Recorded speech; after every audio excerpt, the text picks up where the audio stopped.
Welcome to Drinks Coach. Talk to me. Vinesack, Drinks Coach UK, either. That's on Twitter or on Instagram. You can find me on Facebook very easily. Or in the chat below. I've really got a different thing for you guys today.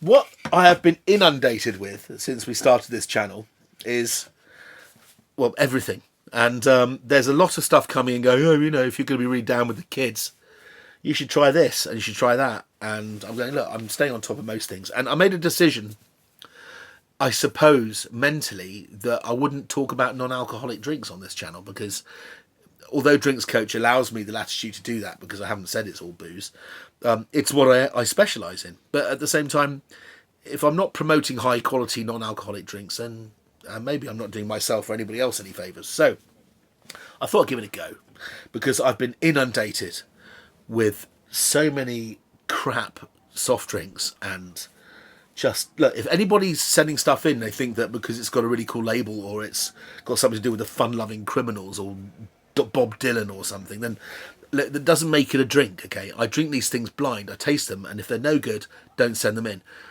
But if they are good, please send them in. And it's all about freshness, it's all about real flavours. It's about non-artificiality. So, what I'm doing here today is showing you 3 categories of drink, which are exploding across the world, particularly in America, which doesn't always mean they're going to translate to the UK, but some of these have already. We're doing non-alcoholic punches, hard seltzer, kombucha. Kombucha. There's a story. Okay. Without further ado, 7 minutes to talk about 3 massive new categories. So, this stuff arrived on my doorstep a couple of days ago, 3 days ago.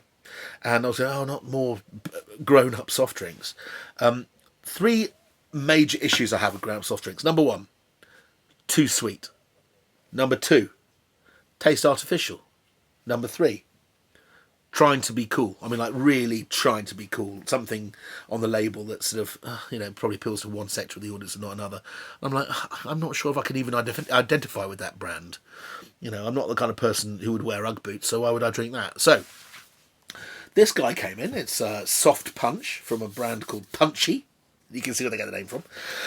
And I just went, like I've done with 100 other cans this week, I just went, okay, looked quizzically, went, bloody hell, that's all right. All right, let's try the others. The others are probably crap. That was nice. And they were all nice. So here we go. We've got 3 different products from this brand that came in, and they're all very good, and I'll explain what the story is.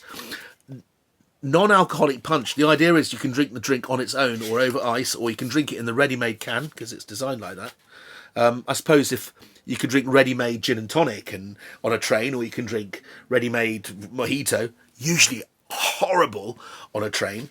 They're going, well, look, let's just like take the step sideways into something which is almost as nice. Just let's remove all the booze. But what these guys have done, which I think is very, very impressive, is that they've made products which I genuinely think, actually when I'm drinking them, I'm thinking, that would be nice in that, or that would be nice in that. So I'll just tell you what they are. This is the first one I opened, because I thought it was the least chance of being nice. Blood orange, bitters and cardamom. Sounds interesting. Bitters got me going. I think, well, blood orange bitters, 2 Italian bittery things. Cardamom, not necessarily Italian, but once I taste it, makes sense, okay?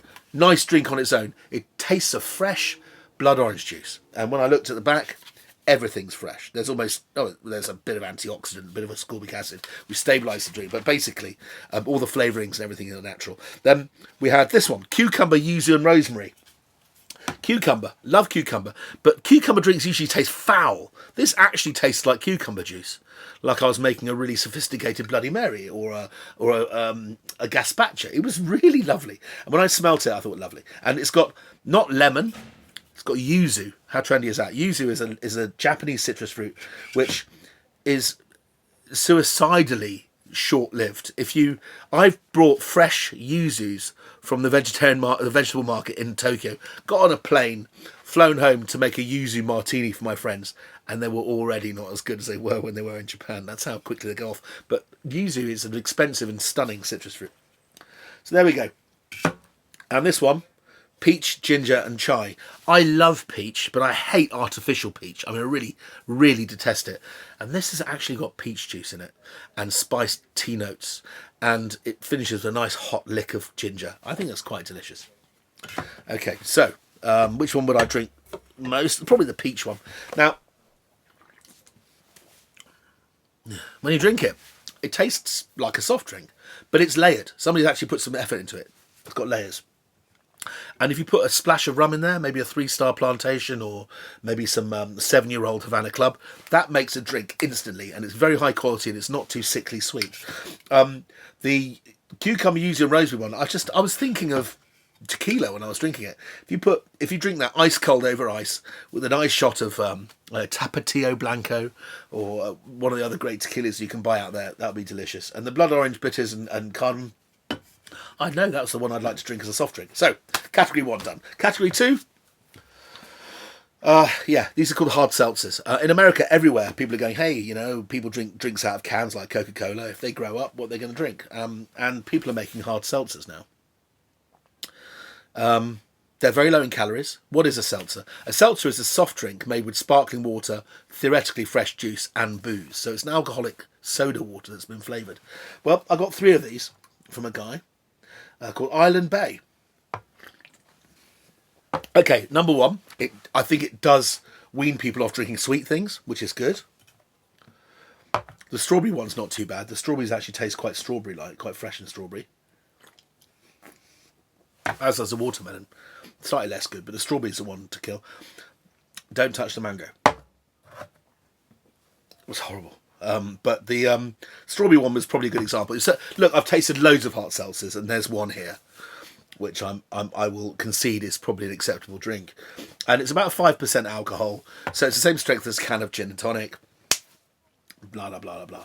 So it's just a soft drink which has not got lemonade in. It's a drink which is supposedly grown up because it doesn't have so much sugar in it. So those things are all applaudable things, but I don't see the point. I'll go home, I'll squish some some strawberries, and I'll put some soda water in it, and I'll make my own drink. It's just my thing. Okay, so lastly but not leastly, we've got a minute and a half. Let's give it 2 minutes because it deserves it. LA Brewery Kombucha. LA Brewery Kombucha. We've got 2 here. I know that they've been trying to send me samples, but because it didn't arrive on time, I went because I was curious because I had no good kombucha in the house. I went down to Wandsworth to Planet Organic and I bought them. So LA Brewery strawberry and black pepper kombucha, curious, and then ginger kombucha. Now, what is kombucha? Okay, it was invented a long time ago in China actually, and it seems like kombucha has become the thing, the macrobiotic thing. If you follow a macrobiotic lifestyle, and it seems like everyone in Japan lives to 150, no, not really, but they all seem to be very healthy. They follow this rule of feeding the body with certain things. And kombucha is the thing that everyone seems to be drinking. No one's ever done an absolutely ironclad proper medical trial with a large sample set to see if they're any good. It's what they call an extreme example of a health drink, because actually the negatives, in most cases, by far outweigh the positives, and people that make kombucha at home, which is basically, I'll explain what it is, can end up poisoning themselves with heavy metal and stuff by using wrong containers to make it in and so forth. Okay, what is it? It's a tea.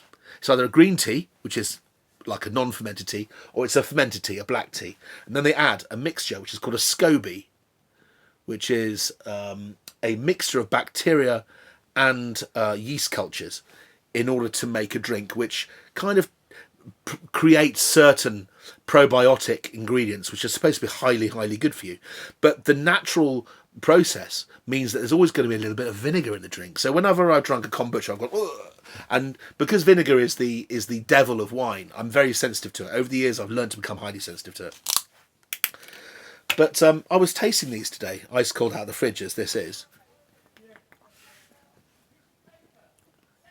I've got to tell you, not only is it interesting and it tastes like beer, but it's very refreshing.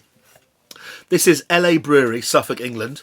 LA in Suffolk, yeah, it's Louise Avery. That's quite clever, Louise, well done. And this one is a tea culture which has been sweetened, it's been acted upon, it's been fermented. So some of the sugar turns to vinegar, some of it's turned to alcohol. In this case, it's non-alcoholic, but to other things. And here we've got a drink which I think is rather refreshing. It's delicious. It's a bit sour. This one's got a really lovely fresh taste, like sliced fresh lemons in it and fresh ginger. Well done you. It's a nice drink. Beautiful balance, by the way. And the other one, strawberries and black pepper. Well, what do you put on strawberries if you're not putting black pepper on it? Balsamic vinegar. So this was another absolutely delicious kombucha. So that's about £3. But remember, this has gone through the same process as a craft brewery in terms of manufacture. And I've started to realise actually kombucha, if you believe in the health benefits, is actually a slightly better drink than I thought it was. There you go. Woo, that's enough. Tomorrow I think it's time for more fizz. Cheers.